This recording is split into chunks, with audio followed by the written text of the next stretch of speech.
My water bottle is making a funny noise. Anyways, hello again everyone and welcome to the northeast side of Budapest in a town called Magyarország for the Hungarian Grand Prix here at the famous Hungaroring. MidWest F2 looks to take on this 14-corner, 4.3 kilometer circuit. Two DRS zones here, the first heading down the pit straight and then immediately out of turn 1 as the grid heads into the rest of the winding downhill section that is Sector 1. And in an F1 car, an average lap speed of 120 miles an hour. Definitely expect some thrills and spills tonight with the F2 drivers. I tell you what, they performed really well last time out in the tricky, rainy Italy conditions. I'm very hoping that tonight we don't get any sort of unbelievable amount of safety cars on track. Well, we are 1, 2, 3, 4, 5. We are past the halfway point of the season. We've got 4 rounds left, including this one. Next week at Canada being the reverse points grid race as the drivers getting ready for the qualifying session. Remember, preset setups only here in F2. Not a very popular rule that we have, but I tell you what, it does just keep it even for everybody, as those who do come across a good F2 setup will fly past all those who don't, which is typically a lot of people. The F2 setups are very hard to find. So we've decided to lock it to presets, and here we are. Possible feature race rain, says Valentine. Thank you to him. We are on board with Super Ninas 88 in the Trident as he heads down into turn number 1 from 6th down into 2nd gear. Really got to be careful in both the turning in and the acceleration on the way out. Don't want to be getting too much excess wheel spin. Very good so far from Super. It seems down into turn number 2. Going to be downshifting all the way into 2nd and then upshifting midway through the corner. Definitely look to take turn, that's 3 there. And no, he's invalidated the lap. That's not necessarily what you want. So is Monkey Mafia for that matter. Dusty Lusky back up with him. Up into, this is turn number 5. Can't hit the curb on the inside. Gotta really be careful of that. And then in through this chicane here, the worst chicane in Formula 1 if you ask me. Most pointless at least, even worse than the Spanish one. Doing well so far. Just tickling the gears here. Into 4th, down into 3rd if you like as well. Up again on exit. Back through 8, 9, and 10. Down into 4th through 11. A little bit of slip there, but not actually that bad for Dusty Lusky as he heads down now into turn 12. Mickey 64 seems to have retired from the session. That's not what he needed. Doing really well so far is Dusky around this hairpin of turn 13. Up through the gears once more, back down into 3rd gear for turn 14, out the final corner. Be careful of track limits on your way out, which he does smack the DRS open, and I believe it is Ryan Rods on pole, the reserve, with Kate Thomas in behind by about 0.3 of a second, as far as I can tell. Not bad at all, and I tell you what, that's going to be very helpful towards that Carlin team. It's Ryan Rods on pole by 0.3 of a second. Kate Thomas in 2nd, Dusty in 3rd, Ray in 4th. Great, I believe the best qualifying result of the season for Ray in 4th. Dirty Boy Jackson 5th, 6th is Shariah, is Unholy Red Eye, 7th Shariah, 8th Killer XL, 9th is Elma Jacko, 10th Joko, 11th Valentine, 12th is Beagle Hunter, 13th Spaceman, 14th is Janoff, 15th Monkey Mafia, 16th Super, and then rounding out the field, P17 is Nikki 64. Well, it's going to be an interesting one. The chance for rain in the feature race. We'll have to see what this amounts to. Keep it locked onto penalties for now as the grid forms up. Bit of bouncing about as the grid forms up. Here we are, ladies and gentlemen. Lights are turning on here at the Hungaroring. And we're off in Hungary. And I believe GSR Ryan Rod's got a pretty okay start there. Kate Thomas did not, however, get a good start. It's going to be 3 abreast for that 2nd position. Kate Thomas on the inside, Ray in the middle, and I believe Dusty on the outside. Down to the bottom, that looks like that is Dirty Boy Jackson. A little bit of contact there towards the middle. Somebody has fallen off just a little bit further back. Dirty Boy Jackson's made his way up to P4, but Jacko up to 6th, 5th and 6th there. Ray 46 down to the inside. Killer XL, something has happened with him. Somebody's gone really off track there. I don't know what that was, as a couple drivers really squirming about on exit of turn number 3 as they head up the hill. Definitely expect some time penalties to be had here today with how tricky this track is. As we look a little bit further back, we do have a yellow flag. That is Beagle Hunter back there. Not what you needed to see for him. At the moment, though, everybody else seems to have gotten away okay. Majako down the inside on Ray 46 going through the chicane. in the Virtuosi. How did he make that move? How has he done that? I've never seen anyone make a move there, and El Majaco's just done that. Meanwhile, Killer XL in the ART looking around the right side of his teammate, Unholy Red Eye, and I believe they're just going to have to play carefully there for a minute. But wow, I'm just so caught up on the move that El Majaco made on Ray through the chicane there. That was unprecedented. Down to the inside now goes Unholy Red Eye on Ray 46. Doesn't make the move happen at the moment. Super Ninas down to the inside of Joko as we complete the first lap. Side-by-side contact being made with the both of them. Killer got really loose off the exit of that corner, and it is GSR Ryan Rods leading the field through the first lap of 19. It seems for the, I believe that's the MPs of Nikki64 and Spaceman, although I believe, oh, what's happened here? Unholy Red Eye into the grass. I believe, did he make contact with his teammate of Killer XL in the ART as Killer XL goes off? Oh, and he's hit the wall. As Killer XL tried to Killer XL himself, and he's taking the front wing with him, and that's unfortunate. Oh, car going across. I don't know who that was. Spaceman picking up 3 seconds for corner cutting, and I'm not sure what kind of contact was made there, but you suddenly saw him flying across the corner there, getting into it with, I believe, I can't remember who it was at this moment in time, but he's definitely made a bit of a mistake there as Killer XL enters the pits. Cake Thomas within a half a second now on Ryan Rods. Maybe can he make that move happen down the pit straight when they get there? It's going to be a close one when that does happen. Oh, here he goes here around the left side. Ryan Rods closes off the move. That was a close one there between the two. That battle is definitely not over. However, that, in the process, has opened the door for Dusty Lusky. Meanwhile, Dirty Boy Jackson in the Virtuosi has actually fallen off by just a little bit. He's about 2 seconds behind that of Dusty Lusky. Here now into the DRS, Cake Thomas. Is he going to be able to find a move here on the GSR Ryan Rods as Dusty sets the fastest lap of 130.7 rather. Down to the inside goes Cake. Does he have a move to be made? Really taking up the inside of the curb? No, he doesn't. As we look a little bit further back, though, it looks like Ray got close to Jacko there. Super got close to Joko. The Killer XL didn't DNF himself as the top three head in the chicane here. Wow! And that's a spin for Dusty! No! And he's gone around, and that's not what you need. Hopefully he can rejoin safely here, but he has fallen down the order. Down into P8, that is. That's so unfortunate for the Trident driver. And he has to be driving on eggshells now because really, the tires are going to be overheated after spinning. You really have to be careful now. But I will say, for his sake, the race is definitely not over. You still have that round of pit stops left and potentially the threat of rain, as Valentine had let us know. That was just such an unfortunate error there from Dusty Lusky. Yikes, and I guess he's really going to be feeling the effects of that one. And then the biggest mover in the negative direction would be that of Shariah Coleslaw and Killer XL, down 8 respectively. El Majaco down to the inside of Dirty Boy Jackson. That was a good move. Dirty Boy Jackson's going to try the switchback here. Jacko does have DRS, so I believe he's going to get away from him. But man, I didn't expect that. Ray, I think, really wanted the position on Dirty Boy Jackson there. Didn't quite make it happen. Although, look at how close this battle is between the two already, unless he makes some sort of critical error that sees him lose the spot. It's going to be pretty hard for him to take that. Super looking to make a move around Joko here in the Cheroos, rather. The Trident looking to make a move around the Cheroos here. Up down to the inside there goes Super. Does he have it? No, he doesn't. I believe he did get quite close to that maneuver. Up again.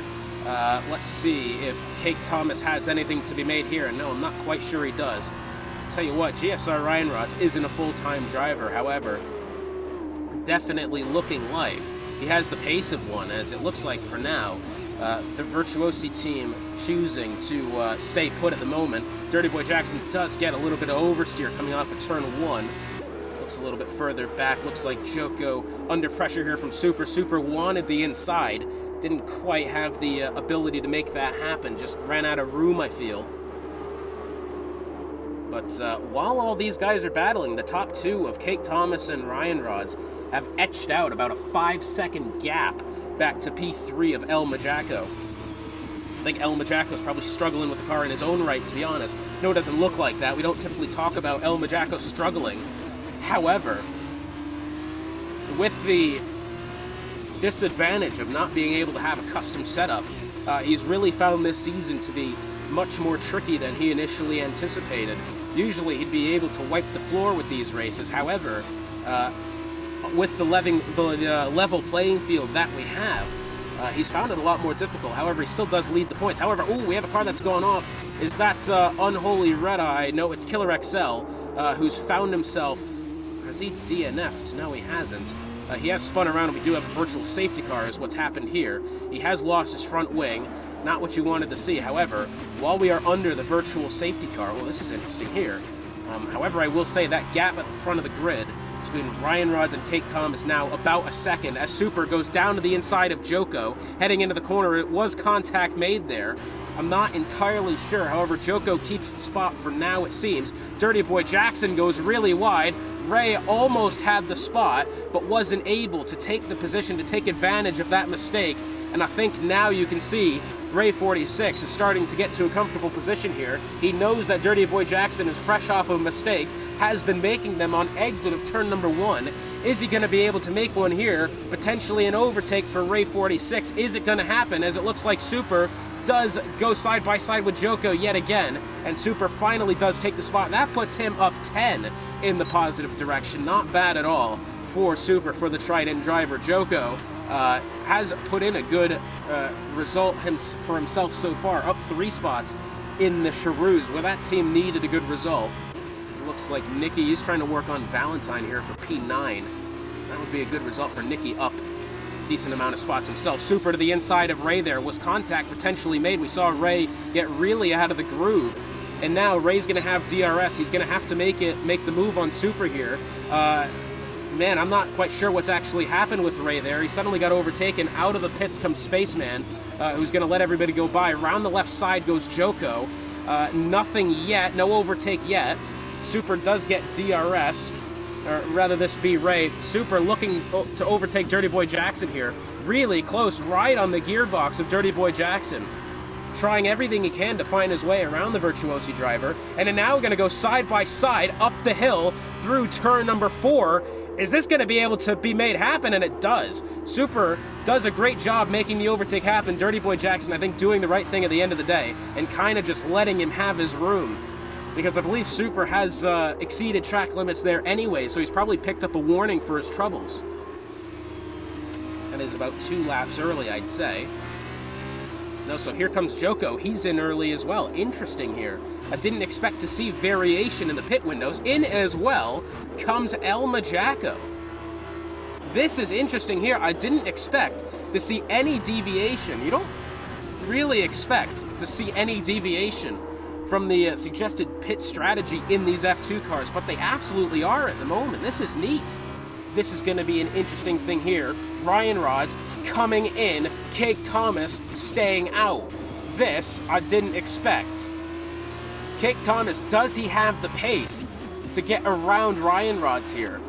Super is choosing to stay out as well. Dirty Boy Jackson now coming in, as well as Ray 46, as well as Dusty Ray. Is he going to try and overtake in the pit lane? And he almost does. Contact almost being made. Side by side down the pit lane. This is the best race of the race so far.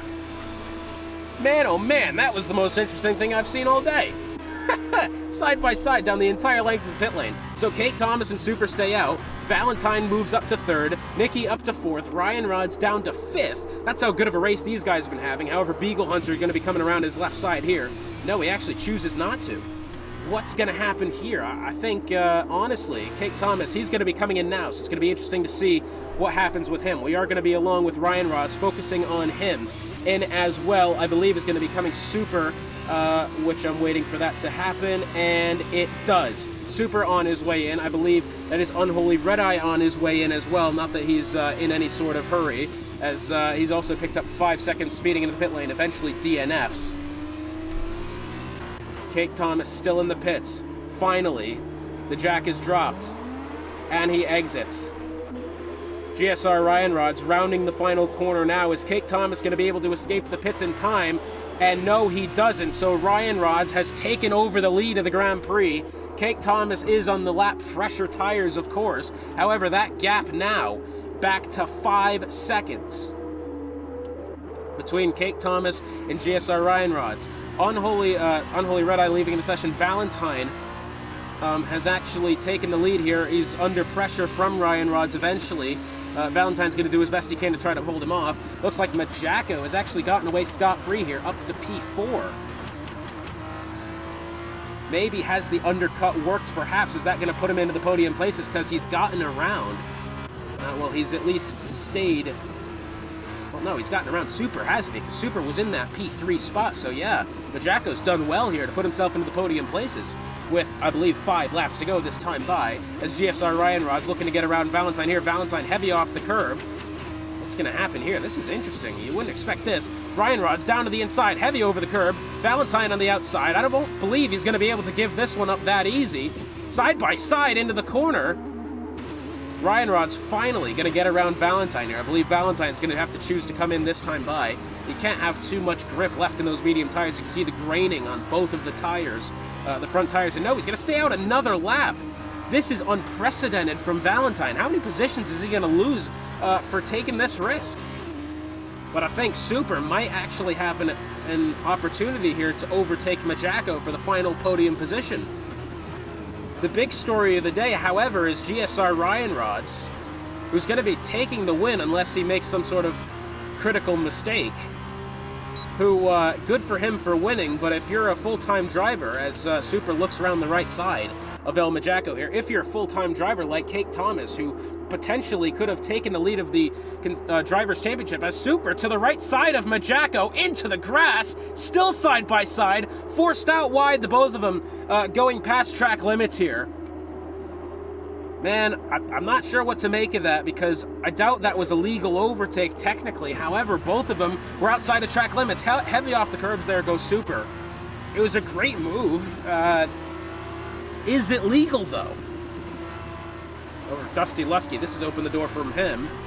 Looking to get 7th place worth points here. Remember, Dusty was considerably up far on the grid and was off to a really good race. As Dirty Boy Jackson picking up 3 seconds for multiple warnings. Dusty Lusky has 3 seconds himself, so Ray 46 now just needs to chill, and he'll potentially get P6. Man, that was a big wrench thrown into the plan of the Virtuosi driver there. Big win then for the HWA driver. Down 3 positions since his initial starting spot, but it's not been a bad result there for Ray. Valentine 3 seconds for multiple warnings.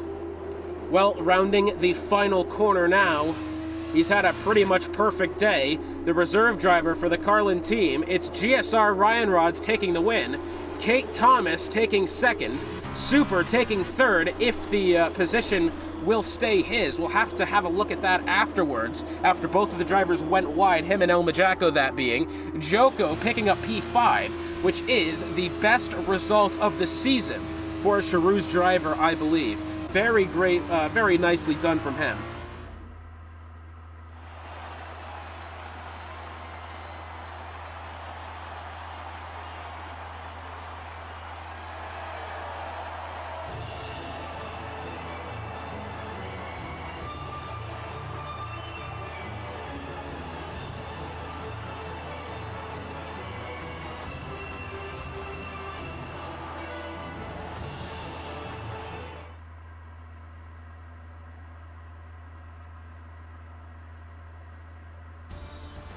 So after it's all said and done here in Hungary, GSR Ryan Rods taking the win, Kate Thomas 2nd, Super 3rd, El Majako in 4th, Joko 5th, Ray 46th and 6th, 7th is Dirty Boy Jackson, 8th Dusty Lusky, 9th is Nikki 64, Beagle Hunter rebounding to P10, Valentine 11th, J-Knot in 12th, Monkey Mafia 13th, Chirac Coleslaw 14th, 15th Spaceman, 16th Unholy Red Eye, 17th, rounding out the field is Killer XL in the ART. And next week turns out to be the second of the reversed points grid races at the Circuit de Gilles Villeneuve in Canada. It's going to be a very interesting one nonetheless, and with very little time left in the championship, we'll have to see if any major strides can be made. Thank you very much for watching, and we will see you next week in Canada.